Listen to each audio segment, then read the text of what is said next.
Kasus dugaan BBM bermasalah di Kalimantan Timur masih menjadi sorotan utama bagi masyarakat, walaupun kemudian dari pihak Pertamina dan ada beberapa kepala daerah yang kemudian juga sudah mengeluarkan kebijakan untuk membantu korban terdampak dari dugaan BBM bermasalah. Namun persoalan ini terus menjadi perhatian serius dan masyarakat ingin mengetahui bagaimana follow up atau tindak lanjut dari penanganan kasus ini. Saat ini saya sudah bersama dengan Kepala Dinas ESDM Provinsi Kalimantan Timur bersama dengan Bapak Bambang Arwanto. Pak Bambang, follow up-nya bagaimana, ini masyarakat sangat menantikan, Pak. Mas Made, terima kasih. Pertama begini ya, kita pasti prihatin terhadap masalah ini, bagaimana masalah ini bisa menguak di ruang publik dan sampai sekarang masih menjadi perhatian publik ya. Ya, yang kedua yang ingin saya sampaikan bahwa industri migas dan BBM ini bukanlah kewenangan pemerintah daerah. Dari hulu sampai hilir itu adalah kewenangan dari pemerintah pusat. Ya, dia adalah kewenangan dari pemerintah pusat.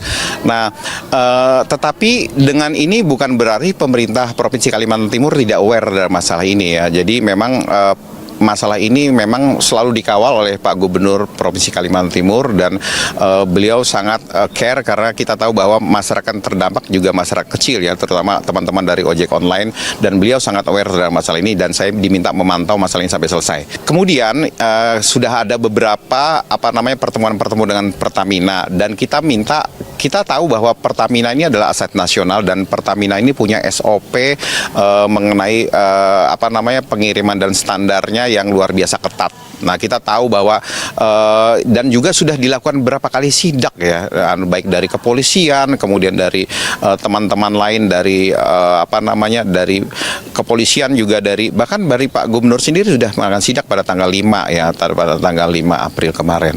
Nah, memang kita tidak menemukan permasalahan ya, memang semuanya baik itu dari uji pasta maupun uji densitas itu tidak ada ditemukan sesuatu yang membuat masyarakat atau membuat publik tadi kemudian kehilangan kepercayaan kepada Pertamina. Semuanya clear dan clean. Tetapi kita lihat bahwa ternyata masyarakat terdampak juga makin banyak. Nah, kita tidak tahu ini anomalinya di mana dan kita tidak mau berdebat gitu siapa yang harus disalahkan dari masalah ini. Nah, kita malah berbicara kepada Pertamina supaya Pertamina peduli dengan masalah ini dan ini direspon baik oleh Pertamina. Dan kemudian setelah juga ada RDP, kemudian teman-teman DPR juga minta pada tanggal 9 April itu supaya Pertamina bergerak lebih cepat untuk merespon masalah-masalah yang ada di masyarakat. Ini sudah ditunjuk ya, pada hari ini itu saya telepon tadi malam itu Pak Adif, manajer retail dari Pertamina Patraniaga, itu sudah ada finalisasi hari ini antara bengkel yang ditunjuk, yaitu bengkel Auto 2000 dan bengkel Ahas ya. Nah, dua bengkel ini yang akan ditunjuk di Balikpapan atau Samarinda ya, karena dua kota ini paling terdampak ya. Nah, nanti kemudian sambil dua ini berjalan, nanti sambil ditunjuk ke daerah-daerah terdampak lainnya. Tapi sementara dua ini.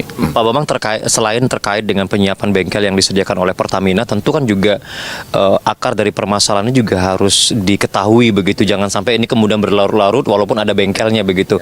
Langkah apa yang kemudian kembali terus dilakukan oleh pemerintah provinsi, walaupun tadi tidak secara langsung kemudian merupakan kewenangan dari pemerintah provinsi, tapi yang terdampak adalah masyarakat Kalimantan Timur begitu, Pak Bambang. Oke.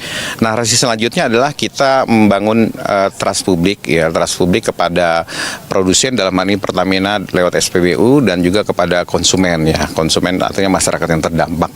Ya, artinya kita sudah memintakan dan bahkan ini memang sudah SOP Pertamina juga melakukan mitigasi di semua aspek sehingga ini tidak terjadi lagi di ke depan ya, dan tidak terjadi kedua kali lagi. Jadi kita memang seperti yang saya bilang ini memprihatinkan dan semua pihak harus memitigasi SOP-nya kembali sampai kita tidak sangat yakin ini tidak terjadi lagi ke depannya. Kita tahu bahwa memang Pertamina satu-satunya produsen di Kalimantan Timur ini yang memang punya kewenangan untuk distribusi BBM di sini. Dan kepada kita juga memberikan narasi edukasi ini kepada konsumen ya. Jadi kita tahu bahwa selama ini konsumen apabila membeli itu tidak pakai stroke dan lupa. Nah, tapi terhadap masalah ini mengedukasi kita semua bahwa salah satu hak konsumen itu adalah meminta stroke ya. Jadi apabila mereka melakukan komplain terhadap atau ganti rugi yang memang dilindungi dalam undang-undang perlindungan konsumen. Nah, ini memang mereka punya alat bukti yang proper gitu. Dan salah satu yang diminta di Undang-Undang Perlindungan Publik nomor 8 tahun 99 itu memang harus ada struknya ya. Nah gitu. Tapi memang kebanyakan itu ada sekitar, ya waktu RDP itu disebutkan ada sekitar 657 ya kendaraan roda 2 terdampak yang teman-teman Mas Ipan ya waktu itu menjelaskan. Mas Ipan ini adalah yang mengumpul driver ojol ya. Jadi dia menjelaskan ada sekitar 657, rata-rata memang sudah struknya udah hilang ya. Nah memang ini juga waktu tanggal 6 itu ada Pak Gubernur berbicara dengan Pak Alex GM-nya Patra Niaga, coba mencari solusi terhadap masalah ini ya. Jadi semuanya bisa bisa dibantu dengan baik tanpa menghilangkan prinsip-prinsip akuntabilitas tadi ya. Jadi kita tahu bahwa Pertamina juga mengeluarkan uang kan juga dengan pertanggungjawaban. Ya, nah maksudnya tadi ya ada bukti-bukti misalnya saya tidak punya struk tapi bisa mengingat ini belinya di mana, kapan, di mana, ada catatan tersebut, dan kemudian habis membeli tentunya ke bengkel kan, kemudian ada struk bengkelnya dan sebagainya. Itu bisa di tracking ya. Baik, jadi karena selama ini memang ketika sebelum ada kasus ini yang menggunakan struk hanya perjalanan dinas baru kemudian minta struknya. Satu lagi Pak Kadis terkait dengan banyak masyarakat kemudian menyampaikan kritik juga. Ada yang menyebutkan bahwa seolah-olah pemerintah lebih cenderung kepada Pertamina begitu, dan untuk mengkantar itu juga dilakukan uji labnya tidak hanya yang milik oleh Pertamina tapi juga dilakukan oleh lab independen begitu. Apakah kemudian pemerintah provinsi dalam hal ini ESDM juga ikut memantau atau berkontribusi terkait dengan upaya untuk menghadirkan solusi yang benar-benar berimbang, independen seperti yang diharapkan oleh masyarakat begitu? Ya pertama memang kalau lab untuk ini kan butuh lab besar ya. Tidak ada lab di sini, Sukopindo aja mungkin tidak bisa ya menganalisis ini butuh lab besar. Lab besar yang satu-satunya kita punya kan di Jakarta aja ini ya untuk seperti ini. Jadi tidak ada narasi bahwa pemerintah provinsi itu mendukung atau pro terhadap Pertamina. Ya jelas seperti yang saya sampaikan di awal bahwa pemerintah Provinsi Kalimantan Timur, Pak Gubernur itu sangat aware dan sangat aware dengan keluhan-keluhan masyarakat ya. Jadi makanya beliau memerintahkan, dan beliau bahkan kemarin berbicara pada hari Sabtu dengan GM Pertamina Patra Niaga Pak Alex. Jadi walaupun beliau juga kelelahan baru, tapi beliau selalu mencari solusi yang terbaik bagi masyarakat ya. Jadi bagaimana masyarakat bisa tenang, bagaimana masyarakat bisa kembali lagi punya kepercayaan yang baik terhadap Pertamina. Jadi memang itu memang tugasnya pemerintah untuk hadir dan mengawal ini ya. Jadi tidak ada sama sekali bahwa pemerintah itu support Pertamina atau apa. Memang jelas kan, karena kita tahu bahwa Pertamina juga aset nasional yang harus dijaga, dan di lain pihak ada korban-korban yang terpapar terhadap masalah ini dan juga harus diperhatikan. Itulah makanya jalan keluarnya pemerintah meminta supaya Pertamina itu peduli dengan menunjuk bengkel-bengkel tadi, dan kita harapkan ini cepat dilaksanakan ya. Seperti yang saya bilang tadi malam juga jam 11:30 saya telepon Pak Adib, manajer retail Pertamina Patra Niaga.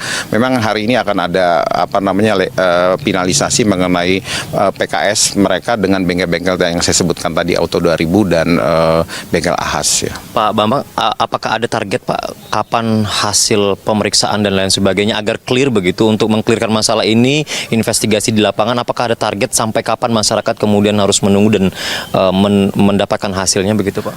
Targetnya Selain terkait dengan bengkel ya Pak, artinya juga penyebab masalah yang sampai sekarang kan kita semua masih mencari-cari begitu Pak. Ini sebenarnya titik persoalannya di mana? Di satu sisi sidak di tempat untuk SPBU sudah dilakukan dan ternyata clean and clear, kemudian di masyarakat masih terjadi kasus-kasus itu begitu. Apakah ada target tenggat waktu yang kemudian ditetapkan pemerintah bersama dengan beberapa pihak lainnya, ada dewan dan lain sebagainya Pak? ya, kita bertarget secepatnya ya.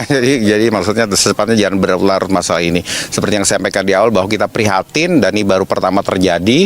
Tadi juga sudah ada dialog publik. Tadi Pak Edi menyampaikan juga permohonan maaf dan akan memitigasi ini semuanya, mencari penyebab semuanya, dan kita tidak tahu juga ini kapan selesai. Tapi yang jelas masyarakat terdampak ini yang harus di-recovery secara cepat. Nah, ini yang tadi dengan ada bengkel-bengkel ini jadi keluhan-keluhan mereka teratasi. kondisi. Tapi kita lihat juga kan sekarang juga antri-antri di BBM juga terjadi, antri di SPBU juga antrian panjang ya, tidak ada masalah ya sampai sekarang ini ya. Cuman ya tadi memang ada beberapa yang terdampak yang itu harus diselesaikan ya, direkapri secara cepat. Baik, terima kasih Pak Kadis atas keterangan yang disampaikan. Demikian pemirsa wawancara kami bersama dengan Kepala Dinas SDM Provinsi Kalimantan Timur terkait dengan follow up untuk menindaklanjuti dugaan kasus BBM bermasalah yang sampai saat ini kemudian masyarakat masih mengeluhkan hal tersebut. Kita nantikan bagaimana kemudian hasil investigasi, dan yang tidak kalah penting seperti disampaikan oleh Kadis ESDM Provinsi Kalimantan Timur bahwa upaya investigasi memang penting, namun upaya untuk memberikan penanganan khusus kepada korban terdampak melalui penyiapan bengkel yang sudah disepakati oleh Pertamina ini juga benar-benar bisa terrealisasi. Demikian laporan Imadi Kertayasa bersama juru kamera Ajis kembali ke studio.